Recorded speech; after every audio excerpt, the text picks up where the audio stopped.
थोपा थोपा गरी गरी समुद्र भन्यो नि त साथीहरू। कोसिस गर्न कहिले नछोड्नु, भिडियो चाहिँ बनाइराख्नु साथीहरू म जस्तै।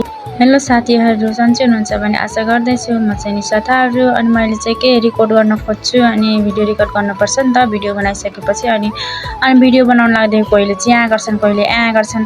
अनि ठुलो परिवारमा भएपछि यस्तै हो के, रेकर्ड गर्न नि कति गाह्रो, भिडियो बनाउन पनि गाह्रो। अनि यताबाट गाउँको मान्छेले चाहिँ यसले त यति भिडियो बनाउँदो रहेछ, उसले त यस्तो भिडियो बनाउँछ, यसको बुहारीले त्यस्तो बनाउँदो रहेछ, उस्तो बनाउँदो रहेछ भनेर मान्छेहरू कति कुरा काट्छन् के। म त भन्छु के मान्छेहरू के हो के, आफ्नो आफ्नो पर्सनल लाइफमा मलाई जे गर्न मलाई चाहिँ गर्छौँ नि हन, जसलाई पनि मलाई भन्दा यताको मान्छे भन्दा म त होइन, मेरो घरको मान्छे भन्दा उता मेरो माइततिरको मान्छेहरूले के मलाई हक्कल दिक्क गरिसकेको हुन्छन् के। यसले त यस्तो भिडियो बनाउँछ, तेरो छोरीले त यस्तो भिडियो बनाउँछ। अनि आफ्नै के मेरै बाउ आमा चाहिँ त्यस्तै छन् के, किन भिडियो बनाउँछ छोरी, यस्तो नबना उस्तो नबना भन्छन्। ए यार, मेरो बुढाले बना भन्छ भने मैले बनाउँछु नि, किन कि म त हैरानै भइसकेको छु के। म त के गर्नु होला, यी मान्छेहरू कति कुरा काट्न सकेको हुन्छन्। अनि साथीहरू यस्तै हो मान्छेहरू। अनि आफ्नो काम चाहिँ गरिराख्छु मैले चाहिँ सधैँ। अनि हजुरहरूलाई चाहिँ मेरो भिडियो कस्तो लाग्छ रिभ्यू दिन सक्नुहुन्छ। अनि आजलाई यति नै साथीहरू, बाइ।